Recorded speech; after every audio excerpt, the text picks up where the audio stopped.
Kanani, of course. So I'll just start off. Noel Morin, I'm based here in Hilo. Community volunteer, I'll say is my role. I'm involved in a number of organizations focused on sustainability, especially sustainable transportation and also renewable energy. Kanani, it's a pleasure to meet you. Aloha. Richard? Yeah, I know everybody. Peter. Hi, Peter Sternlight. I work with Richard, Noel, and Dave, and Wally at Sustainable Energy Hawaii. For looking towards making or contributing to a self-reliant Hawaii island for generations in the future. And it is a pleasure to meet you. Aloha. Aloha. Aloha, Kanani. Thank you for the opportunity to sit down. I'm Wallace Ishibashi, work up the Center for Mauna Kea Stewardship. So been involved with geothermal for a long time, since the first true geothermal project started. So it's all about energy and sustainable Hawaii and for the future of our Keiki. Thank you for the opportunity. Mahalo. Hello. Aloha, I'm Keith Neal. I make my home in Waimea. I'm working on energy sovereignty and other environmental justice issues. Go ahead, Mitch. Yeah, so Mitch Yuan, I'm with the Hawaii Natural Energy Institute, Manoa, and I have a hydrogen station at Nelha. I'm the Hydrogen Systems Program Manager, and I'm working to convert the Big Island public transportation system over to electric, zero emission buses, basically, with electric drive. So nice to meet you, Kanani. Nice to meet you. Aloha. Hi, Aloha. Kanani. David DeLuz Jr. We're most noted for our auto dealerships, but we also have been in agriculture, sustainable energy. But like Wally and the others, my objective is for us to be resilient and sustainable. And more importantly, to create an opportunity for all of us, more specifically, understanding our host and how we can manage that further to, perpetuating a better lifestyle. I say that as opposed to a working wage, because I don't believe a working wage leads to a better lifestyle. Wow. What an amazing gang of guys. Wow, you guys are like the club. You're the ones that have been putting your life energy into sustainability at a real scalable place. I mean, starting where we are and making stuff happen. What an honor and privilege it is to be here with you. Thank you so much, Richard, for this opportunity. It really is an honor and a privilege. So my name is Kanani Aton. I work multiple jobs at the same time. Our late beloved Mayor Kinoy asked me to partner with him on a recent contract with Waikoloa Land Company. It's a project called Kumuho, and it's within the resort core of Waikoloa that will have the first affordable housing development as part of their project footprint. And so it was because of that that Billy stayed on until the very day that he transitioned out of this world. And I've been continuing that work with his mana'o in mind. I'm also a senior design specialist at Kamehameha Schools.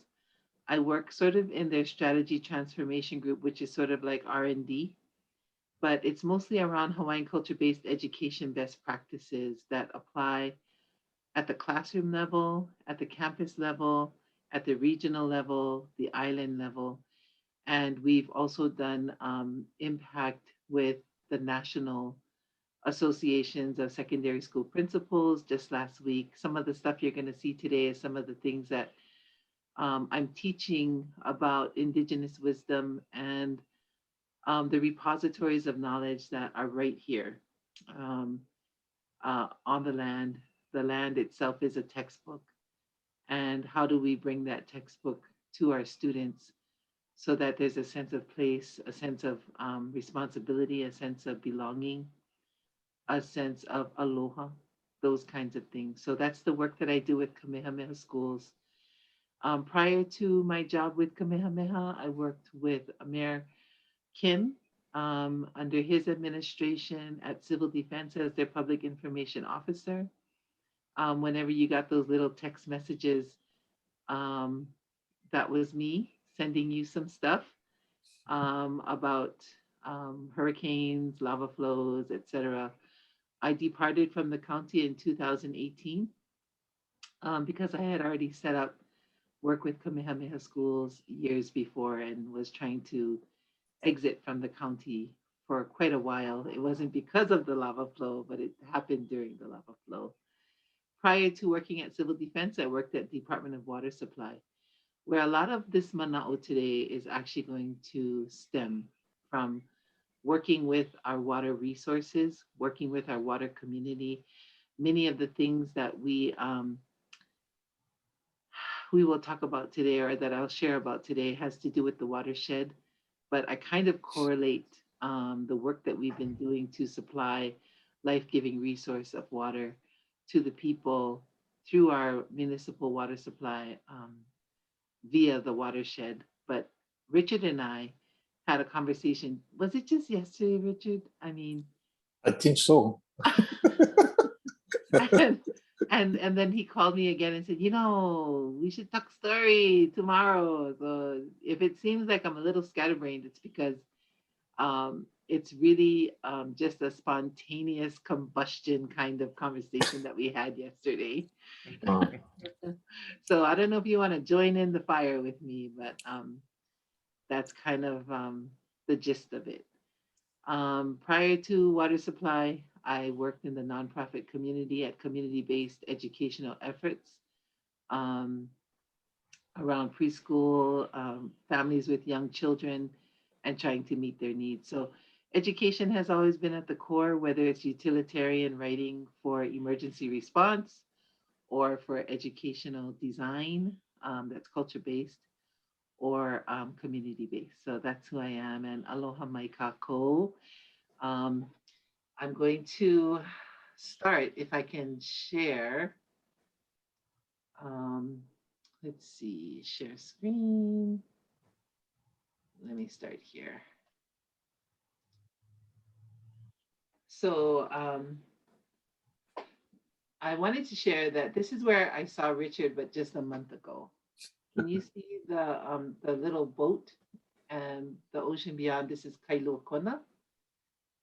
You guys can see? yeah. Okay, Yes. cool. Awesome.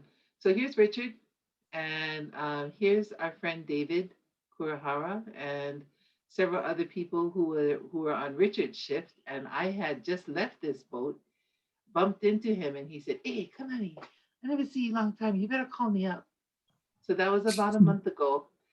And I held his request in the back of my mind for quite some time, but I was just so busy that I couldn't find his number and all kinds of stuff. So finally, just yesterday, I got in touch with him. And this is sort of the platform upon which I saw Richard and why we're talking today.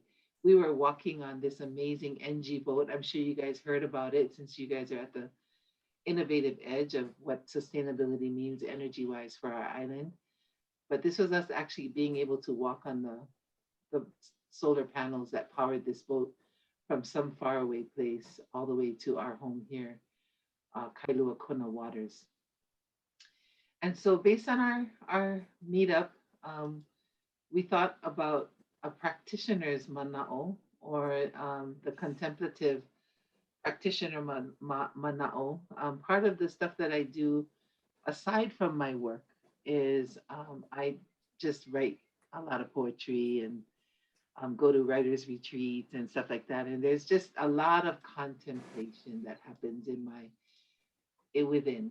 And it's always about old ways of knowing and how they might apply to today and our future. And I know that, you know, you guys are at the cutting edge of many applications of what sustainability might look like. For me, the life-giving resource of our Hawaii island has sustained me well. Um, and it's because of my pilina, or my relationship to Hawaii Island as my home. You know, whether it's just enjoying the sunshine and our beaches, or giving offerings to the land, or ho'okupu, or participating in, of course, this place has been reclaimed by Tutupele. The Queen's Bath of Puna is no longer for us, but she took a bath in it as the last person, and she claimed it back for her. But you can hi'uvai. I've done relationship and pilina to the land, and what hi'uvai is a cleansing ritual with our natural water resources of this island. There are other ways to come into relationship with Hawaii Island. You can farm, and you can swim. You can observe all of this natural beauty and draw from all of this into the present day work that you do and the things that you contemplate. There's so many messages of the land and the textbook of the land, the repository of that information coming through just in the observations of, you know, from a Hawaiian perspective, you know, the waters that do not touch the ground yet, that fall from the sky. This is ceremonial water right here. This is water that would be used for higher purposes, water that is considered the waters of Kane, or those purified waters that haven't touched the ground yet. Um, there are other ways to come into relationship with our Hawaii Island home. Ho'onanea, to enjoy. This is my daughter. She works in conservation. She goes to amazing places, works you know, really hard to combat the impacts of what's happening to our watershed, our forest resources, and our native endemic species. You can also just sit with the land and listen, and ho'olohe. The voice of water has been with us since indeed we were born from our mother and came in on a wave of water. Even when our ears first started working inside the womb and we heard the heartbeat of our mother, it was through a water world. And so to listen to that ancient voice is to remember the power really of these natural places and these natural energy sources, and opening up that repository of teaching from the land. And through that relationship, through that pilina that you can cultivate, that we call aloha aina, we are able to then huaka'i, or travel and go look at amazing spectacles. We can kilo makani, look at the wind patterns, kilo moana, look at the ocean currents, the ocean patterns, look at the seasons, kilo au, observe the cloud formations. And from all of these observations, we can also kilo hoku, which is to wayfind and navigate, but observe the stars. Out of all of that work of just relaxing into the messages or the knowledge or the information that's coming from the textbook of the land, we can hanakupono, or we can find right ways to act. And it's right in there that our sustainability best practices are born. And it's in that contemplative, quiet, or that talking story space that we feel compelled or have that urge to talk about the things that we want to try or explore, and try and do better as far as sustainability is concerned. And oftentimes in those quiet spaces, we go into our subconscious, or we go into you know, what I love about this picture, it's a favorite place on Kauai where a beloved friend of mine lives in Anahola. This is called Kalalea Peak, and it's a prominent feature there in Kauai. But what I really love about this picture is this darkened space here at the center. And really, you know, it's about beckoning deep within and hearing the voice of the land, hearing the mystery, and going into the beauty of what the subconscious and of the land is trying to teach you. Um, and so it's out of those places, you know, when I was living in a place down Keaukaha, every morning when I drove out, I used to see black pigs on the side of the road. And when the pig would duck into the bushes, it all of a sudden disappeared. And I used to think like, I mean, it's right here next to the car. Why can't I see it? And I realized that it's because this pig has a certain type of coat that just absorbs light. And once it goes into the shadowy places of the forest, you can't see it. And that kind of brought me to how the doorway to our deepest wisdom, the doorway to our deepest contemplations, and some of the subconscious solutions, the things we dream about, the things we don't really understand, but yet we try and reach for that knowledge. Papa Hana Moku, or our Mother Earth, is actually inviting you into those spaces by showing you not just where the light is or the conscious awareness of our mental mind, but to move into that feminine space of receptivity, of contemplation. And it's out of those things and out of those, to me, that's what I see when I see the Aina and Mother Earth. And this has been what I've been trained to do. This is my best friend from childhood. We're looking out at a Halanui warm spring pond, another pond that our grandmother, the great grandmother Pele, took in 2018. The hot springs down in Deep Puna. Right before this area was taken, we went for a swim down there. And it was just a few days before the lava came.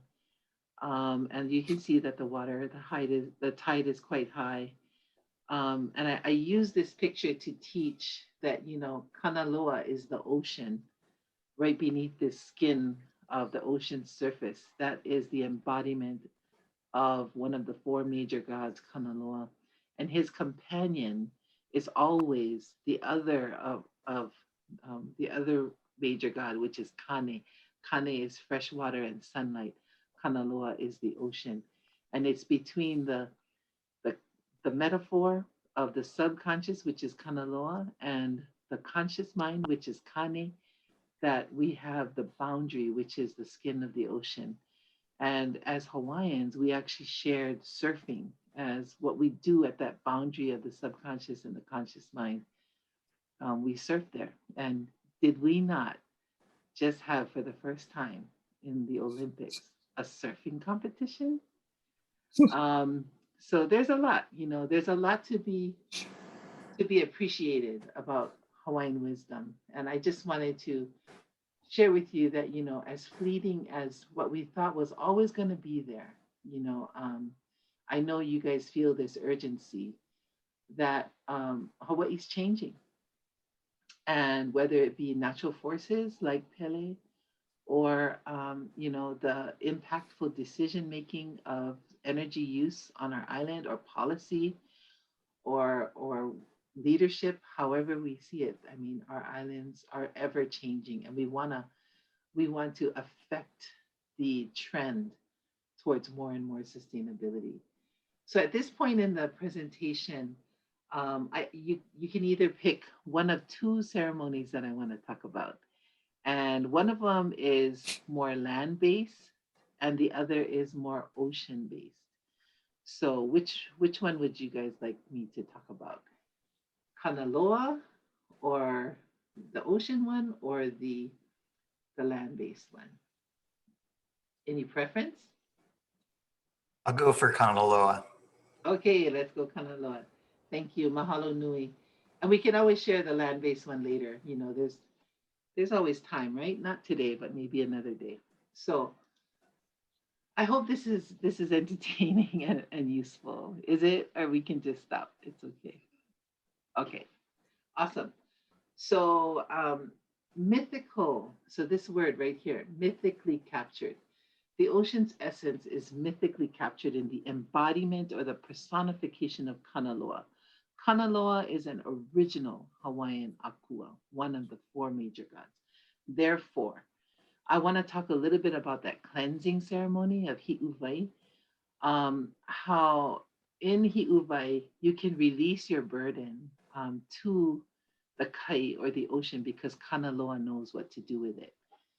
And so I'm going to talk a little bit about this ceremony um, that we use this in times, especially like these pandemic times or at the onset of a school year, so that teachers, when I work with teachers or administrators, they're able to let go of the past school year, create space within so that they can invite more creativity, more inspiration, more new ideas, new pathways, new solutions, new vocabulary, new possibilities in.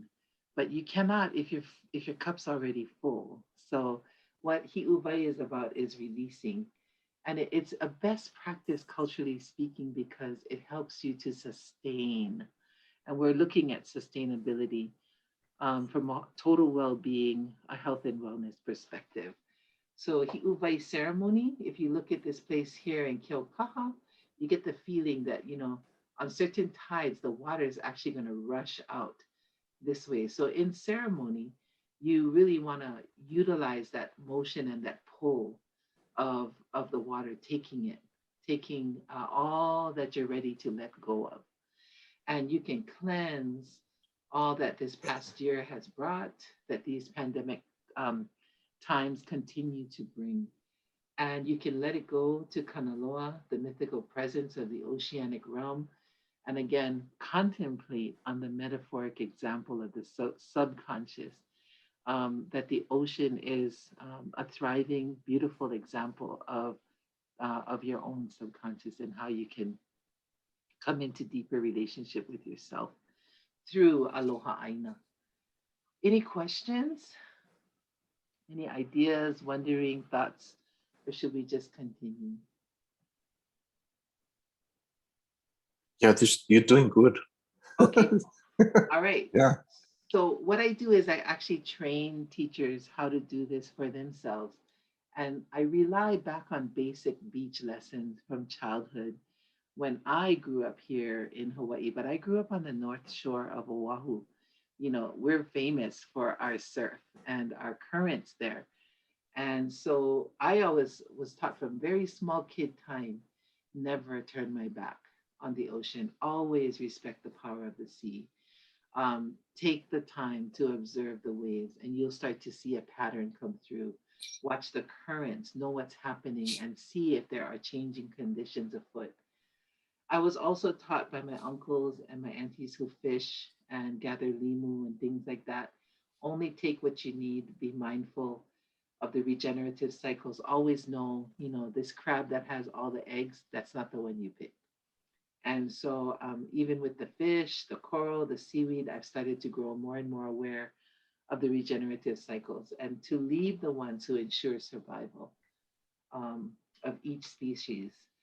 But also, I was always told, you are in the home of the puhi or the eel, you're in the home of the shark, you're in the home of the i'a. You are an intruder, you're not somebody who naturally occurs there in the ocean. So be humble and know that you're in somebody else's home and that anytime you can, leave the place better than when you arrive. And I know you guys know these things, and I don't mean to be, preaching to the choir because you guys are the sustainability guys. But it's just good sometimes to see the old lessons, captured in ways that we can convey to others. And so in Hi'uvai, what this is a picture of my kids at Christmas time. We go home always to Tutu's house. And I've been able to teach them, with their cousins, how to manage themselves in North Shore winter swells and things like that. So they know how to enter. But for people who maybe are not accustomed to Hi'uvai as a ceremony, um, you know, when you're ready to go into the water, always take the time to kilo, always take the time to observe, to see your pathway to go in. And if you do not see a safe pathway, then maybe you should consider a more protected spot or beach. And once you've grown accustomed, once you've gotten into the water and safely found your way, you can calm down, feel grounded and safe. And the first thing you're going to do is ask, call in your ancestors by name. Oh, I forgot to tell you that at the very beginning of your ceremony, always ask permission to enter. Always talk to the place by name and look for ways to deepen your relationship with maybe some of these beaches that you've always been going to for a long time or wanting to go to, but to actually feel a sense of relationship on a deeper place level than maybe just a place, you know, on a map or like a geographical location, but more like a place like how you would feel about Kanaloa helping you. And you call your ancestors by name once you're in the water. And there are chants that connect you to the role that your ancestors can play. But basically, you would ask for insight, strength, intelligence, protection, true understanding, intuition, and mana. And in those chants, it's Eho Maika Ike, Eho Maika Ikaika, Eho Maika Akamai, Eho Maika Maupopopono, Eho Maika Ike Papalua, Eho Maika Mana. And you'll hear those chants in our community.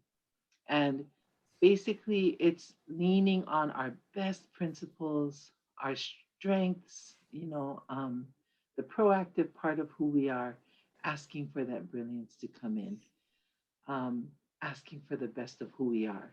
And as manifestations of our ancestors of the past, we're asking to activate all of that insight, all of that intelligence. And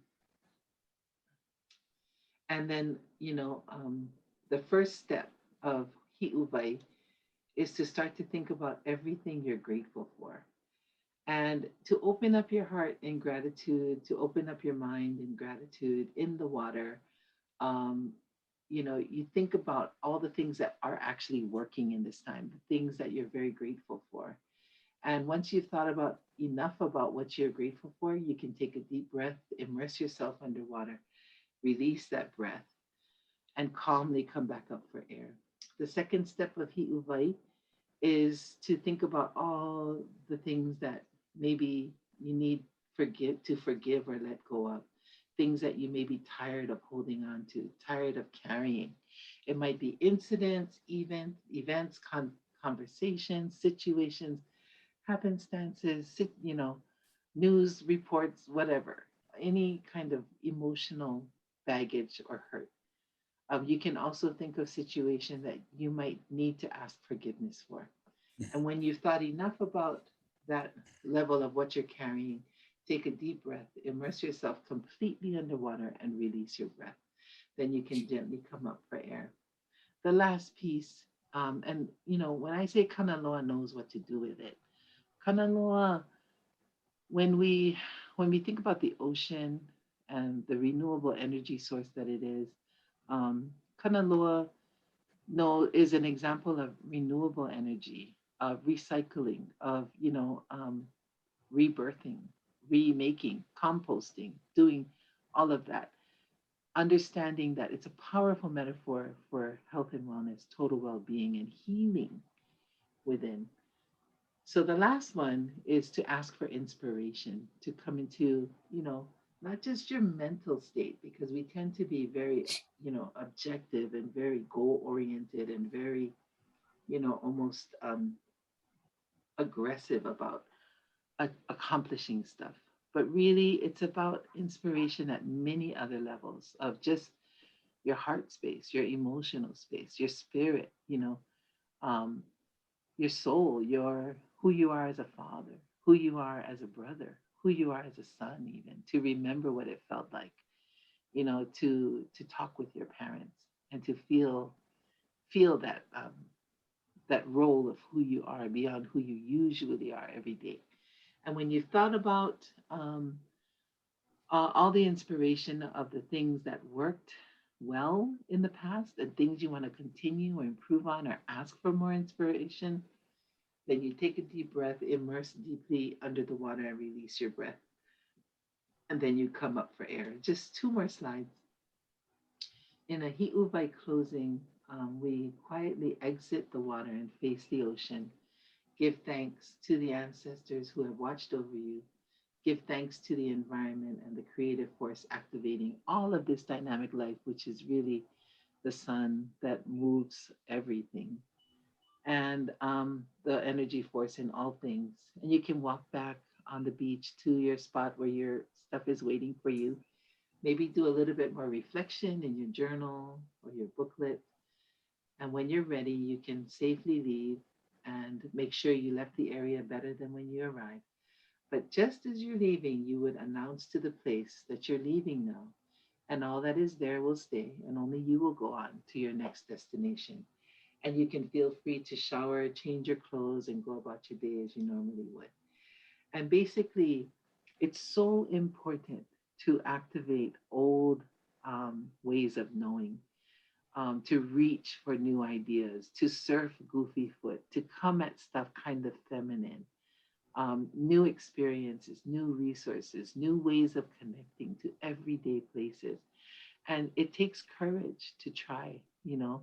We're so accustomed to the habitual way of doing things.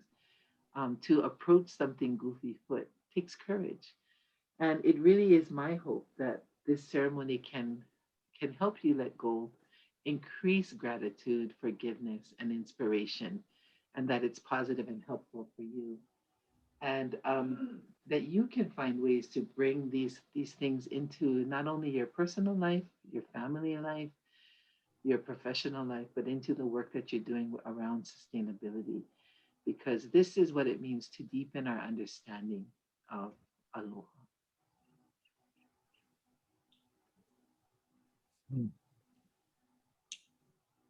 Thank you. That was wonderful. Yes. Yeah. You know, Kanani, can we? Well, first of all, anybody have any questions along these lines? Not a question, but more of a, I guess, more of a reaction. And, you know, I've not encountered this before, Kanani, so I really appreciate you sharing this. But Yes. it is very thought provoking. You know, I think you wrapped it up nicely. And because I was trying to figure out, okay, so how can I relate to this? And I think you summarized it nicely by saying that it actually it relates to almost everything, if not everything, right? It's how you interact with everything around you, and it's being aware, and it's being, you know, being aware, but being aware by virtue of how you've opened up during this process. And it's only once you've achieved that you're able to see some of these opportunities, but also maybe some of the, you know, not just opportunities from a positive perspective, but also opportunities from a negative perspective, things that you may not have considered as being detrimental. And now you're able to say, oh, you know, maybe there's a different way, a better way. So anyway, I'm just kind of like unpacking it. It's a lot of things too. It's like surfing goofy foot. You're not used to putting the weaker foot, you know, to drive you across that wave when you're surfing. So I understand you're unpacking it. And I chose, you know, the option of ocean or land. The land one has to do with ho'okupu, where we give an offering to the land in thanks. And that's an old practice too. And so in this sense, the offering is, you know, all that we're contemplating, all that we're struggling with, all the learning that we're going through. Maybe we can give it to the land and let the land rework it, compost it, and bring us back more inspiration. But we've got to create the space, you know, we've got to create the space for inspiration.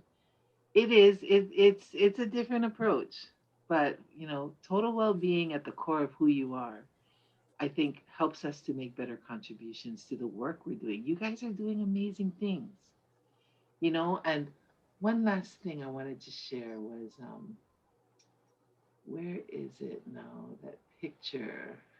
Here it is. Okay. So you see this? Oh, I can't make it any bigger. I hope you can see it.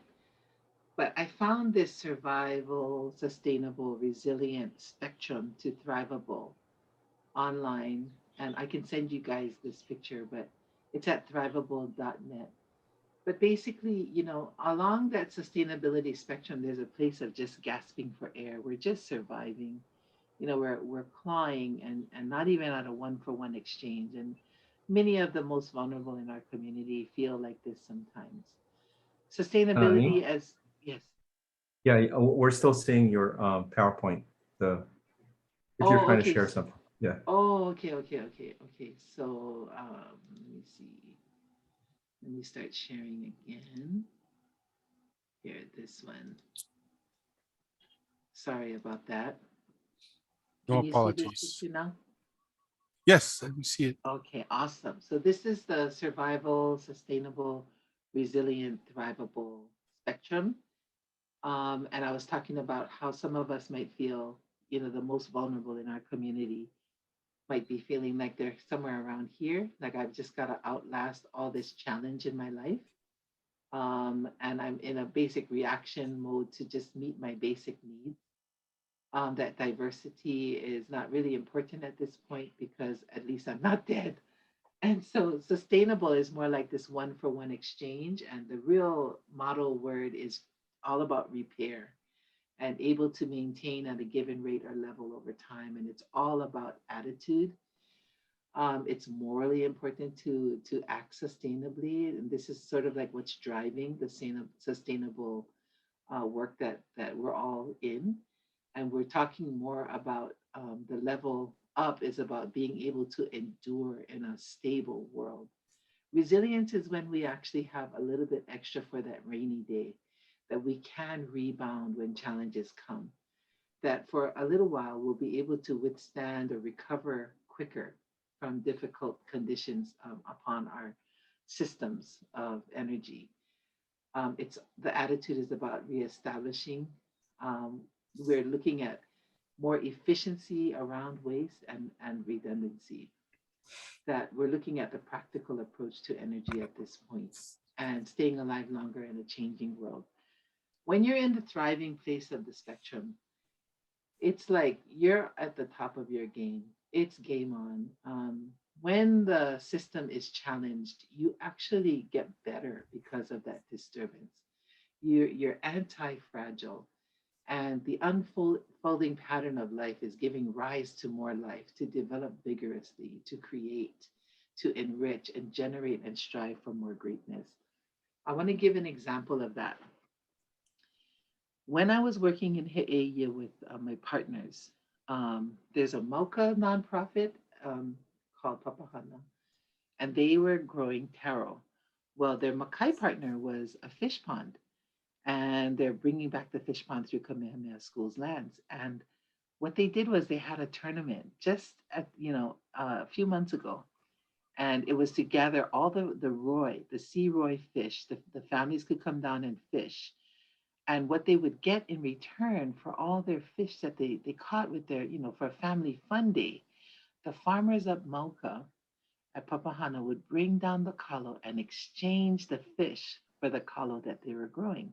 So the families could take home kalo and either eat it or maybe plant some of it and eat some of it, but that we were putting healthy food back into the families at their tables from the land, from the local source places, creating relationships of families in the community with the farmers of their community.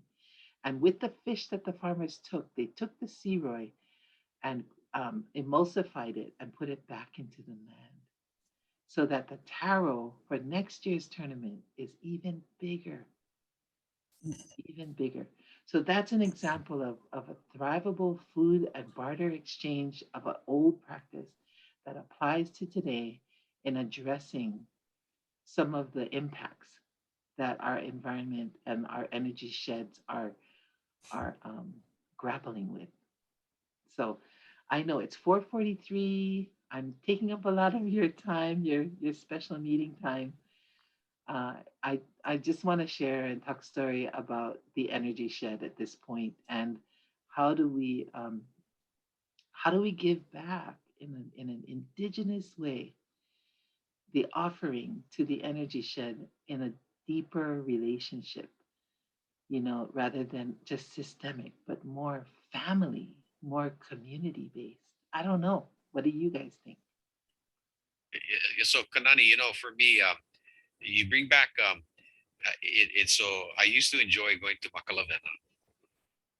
I had the privilege and opportunity to go there with my friends, and I lost one of my best friends just recently that we used to go with. But one thing that I think that you brought to mind that I didn't appreciate when I was at Makalavena, Kanaloa was calling to me, but I wasn't letting it in. And so one of the things I think, if we can, is we need to let what we don't understand be more part of who we need to be. And hopefully that, I saw a movie on Netflix. It says happiness starts from within. And so that's the whole context. It starts from within, right? There's so many things that we strive to want to know, but in reality, it's what the things we don't know that we need to appreciate more. Mm. And so that's what I got from so the calling was there, but I was so resistant because I think the best way I could describe it, I was being too Western versus to being too traditional or culturally ingrained, right? So mahalo plenty, very enlightening. Beautiful, beautiful. And one of the most simple ways to start that in is to go into the name. To say Makalavena like Makalavena is your sister. To say Makalavena like Makalavena is your auntie. Or to say it like, what does Makalavena mean? Maka, eye, the eyes.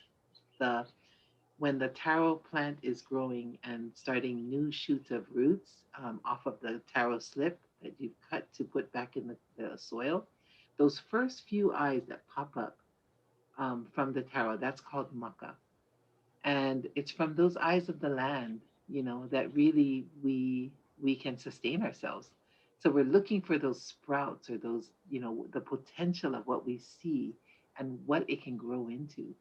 And Lavena is like the traditions of the past, the best practices, the Lavena. So what does Maka Lavena mean? You know, how beautiful those waters are. And I wonder if I could just say thank you, ask permission of Maka Lavena. Can I come and be with you today? And just, like how you go to your grandmother's house and you say, Hui, I'm here, I'm so glad I get to spend some time with you. It might just be that familiar, but I can understand, the resistance is because we're so ma'a, we're so accustomed to how we drive cars and how we, just how we do what we do every day. It's that goofy foot approach to life. Thank you. Something, yeah, thank you so much. But one thing that comes to my mind is that, when I think about Hawaiians being on the land for 1,000 years, and they had a really good life, they survived very well, and when you look at that, and when the way you described it, I can see how aloha is the thing that kind of overrides everything. I don't know, is that right? Yeah, I mean, I think it's aloha beyond the definition of what we think aloha is. And it's almost like advocacy. It's almost like familial. It's it's like this. Like Mother Earth. I feel like I suckle at the breast of Mother all my life. You know, when I go and give her an offering, I give her sweet potato wrapped up in a bundle, because oo is, well, the name of sweet potato is uwala, and oo is actually another name for breast milk, and ala is the scent. So I always want to be nudging toward the scent of the sustainable scent of mother. You understand? So I give her uwala so that I'm mindful and I'm thankful for the ability to suckle at the breast milk of this world, really. And I remember that I'm still a child at the power of who mother is. You know, those are the kinds of things I contemplate. So maybe I should actually just quickly, and I'm so sorry I'm going to do this, but I'm going to share this last one. So this is the land one. I don't know if you guys have time, if that's okay. All right, I see you guys going like this. So this was more for middle school kids that I did a summer program, and it was about the land that I live on. And I just wanted to walk them through how beautiful Hawaii is and how lucky I feel to live in such a wonderful place. And this was taken back when the lava, when before 2018. Um, and how I'm so thankful to call Hawaii my home, but that I would wanted to walk the children, the students through. I wonder if the land hears me, you know? I wonder, I wonder if the land can sense what I'm feeling inside. And I wonder if the land might have something to say to me. And this is a picture of my daughter with her first ulu that was harvested from her ulu tree in the backyard. She's now 19 and she's studying to become a pilot. But in this one, she's middle school and she's got her first ulu that comes from her ulu tree. And the reason why she's so proud of it is because her afterbirth that came with her on the first wave of water that when she entered this world, her afterbirth was buried under that ulu tree. So she feels like the ulu tree is her, you know, that's her lifeblood force. And she's like, look at my first ulu, like I'm gonna eat this ulu, right? And so I wonder if the land might have something to say to me. I wonder if I could just go deeper and explore these ideas. I wonder if other people think about connecting with the land too. And I wonder what are ways that the land was given a gift before?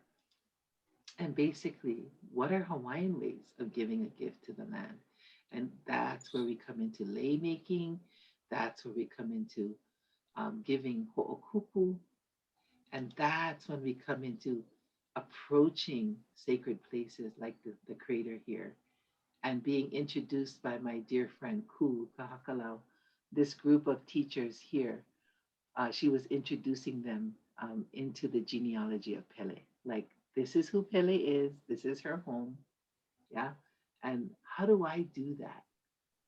Um, so, learning about giving a gift back to the land, how it is a privilege and a duty or a kuleana to take care of it.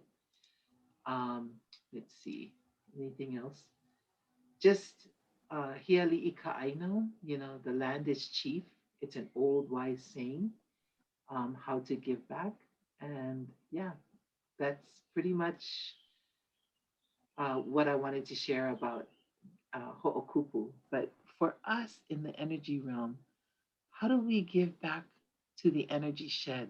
And Richard, you and I had the reason why we're having this conversation today with you guys is because we were thinking about the royalties and um, how do we more responsibly manage that in a way that really goes back to the energy shed in conservation, in making the grid smarter, you know, and not just for the relocation of families who think that they're in a toxic environment, which very well could be true, but aren't there other ways that we could give back to and call, you know, call upon the best practices of ho'okupu?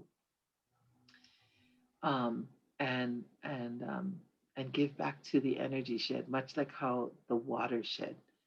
You know, when I worked at Water Supply, we talked about a fee for the watershed and all of that service that the watershed provides that we take for free. You know, and water supply is very careful to say we do not charge for the water that is presenting. We are charging for what it costs to convey that free resource, right? Yeah. So in that sense, it may not be free. It may need, you know, an offering. It may need a whole kuku or a way of truly caring indigenously. I don't know. Now Yeah. now it's I'll stop sharing. Yeah, and you were referring to the geothermal royalties, yeah? Yes. What can we do with that in the sense that you're saying? Yes. Yeah, that's a Yeah, different or way of looking at it. Yeah, for sure. better, you know, yeah, better oversight, better reasons, better principles, better values, right? I mean, that are more in alignment with what has worked here for centuries. Yeah, one of the things that that we've been tossing around is the idea that energy generation, being an indigenous resource, is something that really belongs to the people. And if the distribution of it results in a cash flow, and that cash flow is used to sustain and maintain the conveyance, and it's structured in a way where there is a reserve, you know, that it gets into that part where it can be thriving. That excess, because of the reality of global economics today, be used to essentially subsidize those who want to farm and grow food locally, and so that we have the option um, to to grow enough food for ourselves, because food is energy for people. Food is energy for our animals. Um, and in my mind, separating the two is is it's not complete. It's an incomplete way of looking at energy and thinking of it simply for machines or for infrastructure and lights and that kind of thing. Food, I mean, essentially food, I mean, all energy, essentially, the vast majority of it is sunlight. And whether it be petroleum or solar energy or the energy that we have underneath this island, but somehow looking at the future and what we need to be sustainable, we need to be able to provide more of what's essential here ourselves, and not be reliant or dependent upon external transportation. The world is changing. There's a lot happening. And what has been the methodology for the global economy is changing very rapidly. There's a lot of detail we can go into it, but that's a broad overview of how of the conversation that, you know, that I'm, you know, putting out there over and over and over again. Yeah, thank you, Peter. You've talked about that energy food nexus, you know, many times before, and right on. When we were talking about sustainability, you know, and the conversation was rolling around food, it brought up the gorilla gardener of LA, Ron Finley, and in his TED talk, he talks about sustainability ain't free. You know, you got to put energy in, you know, somewhere. Yeah, And, yeah. I mean, the idea that economic behavior has been taking of in the last, as long as I mean, has been based on debt and continuous growth. That is not sustainable. To be sustainable, essentially, there can really be no growth. So what you're talking about is something that is totally outside the flow of the entire planet's economic system. But we're an island, and we can both relate to what's external from us in terms of that, how that economy works, and function differently with the ideals, with the ideas and the connection to the land and the sea that that you were talking about, Kanani, because culturally, since the agricultural revolution 12,000, 10,000 years ago, we have separated ourselves from nature and en masse. There are cultures that haven't done that. The Hawaiian culture is one of them. And if we're going to survive, we need to embrace that mindset. I grew up in a different world. I see the value in what you're talking about, Kanani. And it's like, it feels so inviting to me, even though it's not where I came from. And where I came from isn't going to work anymore. And I want to talk a little bit more about that place in the water world called sustainable yield.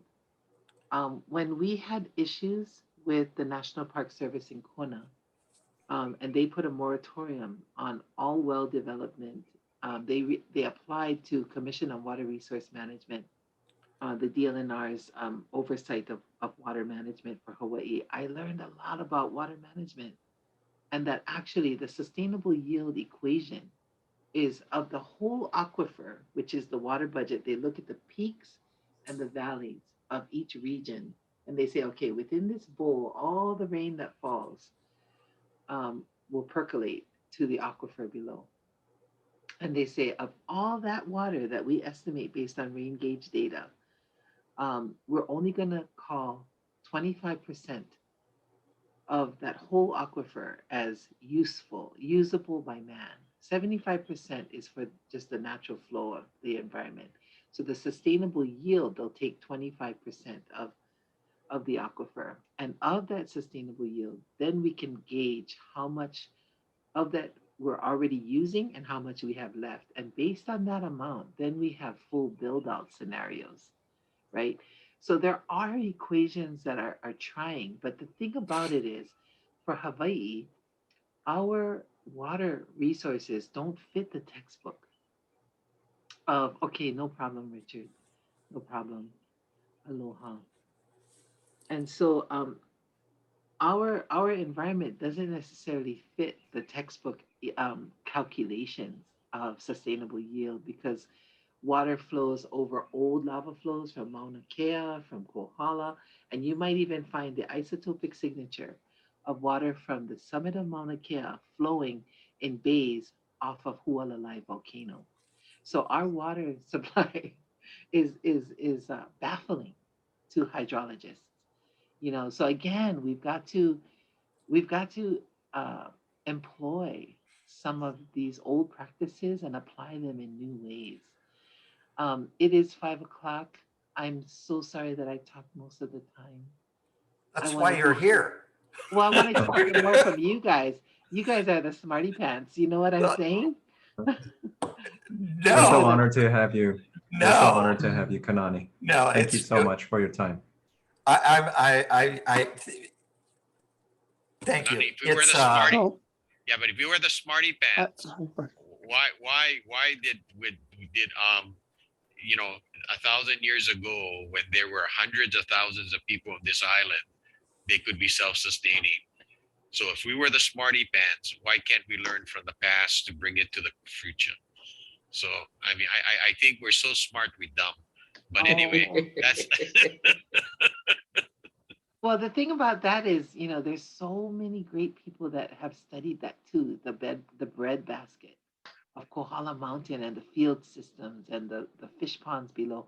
You're right about the hundreds of thousands of people. I mean, the yield of food and how they discovered that, you know, somehow the wind was carrying Sahara Desert dirt to our Kohala Mountain. I have no idea how the heck they discovered that, but yeah, that was the sprinkling of fertilizer that caused that uwala, or that sweet potato, to grow to the levels of sustainability of the past. And there are still markers that lead us there.